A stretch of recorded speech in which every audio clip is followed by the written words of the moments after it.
Hello Alex, I'm Xinting Guo by Grace. I hope you're doing well. I'm glad to be working and learning with you again for a second quarter. I'm still working on my RN prerequisites classes and will share more about that with you later. From now, I will read 7 paragraphs from my revised assignment.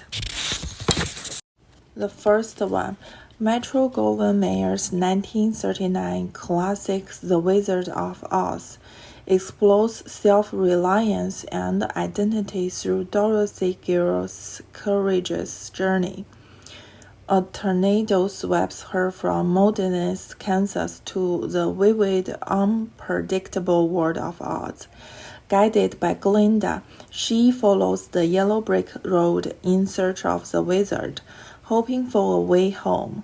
Along the way, she befriends a scared squirrel yearning for wisdom, a teen mime longing for empathy, and a cowardly lion seeking bravery. United by shared purpose, they face magical trail and confront the malicious wicked witch of the West. In Amber City, they explore the wizard as a fraud, only to realize that the qualities they sought, intellect, compassion, and courage, were already within them. Dorothy tapped into her inner strengths, activates her ruby slippers, and awakened in Kansas. Her final words, "There's no place like home," reflects the deeper truth. Also authentic power comes from self-awareness. Personal growth arises through adversity, and the enduring love of family and friends offers life's greatest sense of belonging. The second one, in my life, friendship has offered consistent support and emotional grounding. Over the past decade, through moves across cities and countries, one friend has remained steady present. In The Wizard of Oz, Dorothy's bond with the scared squirrel, Tin Man, and the cowardly lion illustrates how authentic connection can empower us to face uncertainty. I have found that kind of resilience and trust in my enduring friendship with Emma.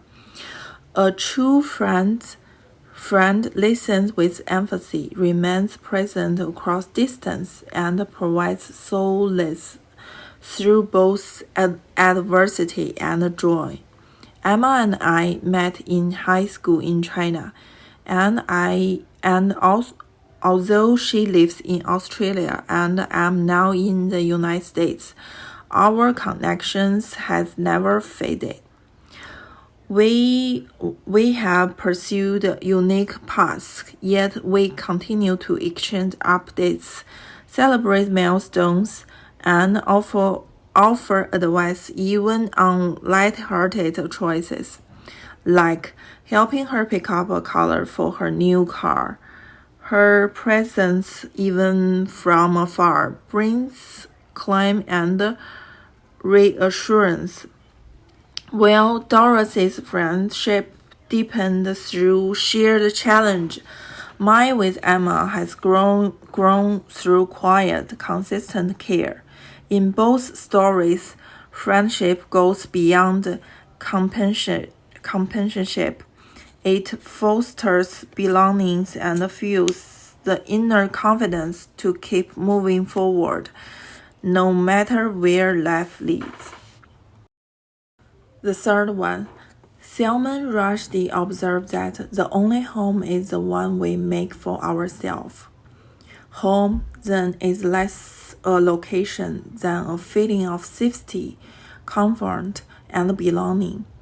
In The Wizard of Oz, Dorothy follows the yellow brick road yearning for Kansas, yet her real transformation blooms through the relationships she cultivates and the courage she uncovers. My journey mirrored hers. When I left China a decade ago, looking for a place where I felt I truly belonged. I assumed that earning a degree, landing a job, meeting a partner, and buying a house would create the sense of home. Instead, I faced language barriers, unemployment, and bouts of self-doubt. Like Dorothy appealing to a ground wizard, I kept hoping someone else would rescue me. Over time, those challenges taught me that the resolve I sought had always lain within me. Much like turning a seed until it flowers, I learned to craft a home from resilience, self-trust, and connection. Dorothy's final words, "There's no place like home," speak not to a destination, but to the emotional foundation we build ourselves. Home isn't discovered, it is cultivated from within. Number 4. This week, I met with the Dianza online tutor to review my rough draft for SE1. The tutoring service offered through Student Service and the Student Success Center allows students to drop in during scheduled Zoom hours. I began with sharing the assignment prompt and the instructor's expectations to provide context. The tutor pointed out that my thesis lacked clarity and my transition felt weak. She suggested more precise sentence structures and stronger vocabulary to sharpen my argument and improve flow. Her feedback, offered from a reader's perspective, reveals issues I haven't noticed. I learned that asking focused questions like, "Is my thesis arguable?" or "Do my transitions guide the reader?" makes the season more effective. The experience improved my writing and gave me a clear revision plan. Number 5. The pressure to conform often threatens personal identity. In Wicked, Glinda urges Elphaba to reshape her appearance and behavior, convinced that conformity will earn social acceptance. Elphaba, however, resists the urge to perform for approval. She remains true to her value and embraces her distinctiveness, even when it isolates her. I encountered a similar internal conflict after moving to the United States. To blend in, I softened my accent, altered my wardrobe, and adopted local customs. Yet with each adjustment, I feel further removed from my roots, less whole, less myself. Like Elphaba, I realize that authenticity holds more power than approval. Belonging isn't about erasing who we are. It begins when others see us and value us as we are. Number 6. The path to self-realization demands a discipline, self-reliance, and inner harmony. In Wicked, Elphaba embodies the cost of authenticity. Rather than conform, she chooses integrity over comfort, even when it means losing her place in society. Her friendship with Glinda offers warmth and connection, yet it cannot outweigh her commitment to truth and justice. I once followed a life shaped by external validation, chasing degrees, building a secure career, and maintaining a predictable routine. Each milestone marked success on paper, but inwardly, I feel detached and unfulfilled. Stepping away from the structure to return to school wasn't impulsive. It came from a deep desire for meaningful growth. While some called my choice impractical or risky, I found clarity for the first time. Like Alphaba, I now define success on my own terms, guided not by approval, but by values that align with who I am. Number 7. Self-love emerged when I chose to leave behind a stable accounting career in favor of a path that reflected my deeper interests. After years in the field, returning to school marks the start of a more purposeful journey. Friends and colleagues questioned the decision, urging me to stay in a profession that offered security and predictability. But over time, the work had grown monotonous and unfulfilling. By trusting my inner voice, I realized that genuine self-respect meaning pursuing growth, even in uncertainty.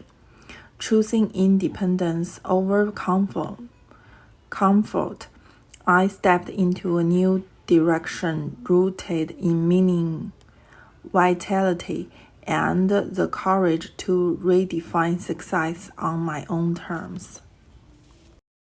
My revised forum posts to show that structure is one of my strengths.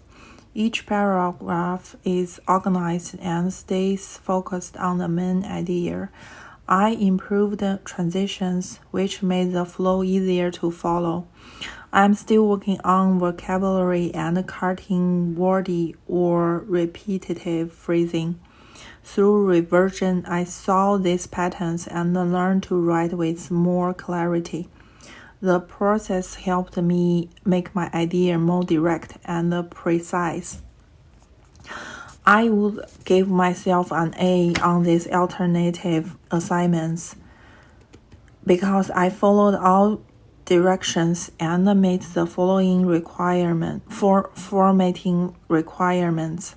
I revised with help from a tutor and applied what I learned from how to tighten your writing and the value chart to reduce wordiness and improve vocabulary. This process helped me write with more clarity and control. This quarter was a good experience compared to EWRT1. I understood the topics and the writing process better. Learning the 7 steps to write a 5-paragraph essay helped me organize ideas and improve the logical thinking. This method changed how I approach writing and make my structure more effective. My biggest challenge this quarter was Bio 40A, Human Anatomy and Physiology. The concepts and medical terms were new, like learning a third language. I spent a lot of time studying and memorizing. It paid off. This class helped me build confidence and improve time management under pressure. That's all I want to share for the video. I hope you have a great summer. Thank you.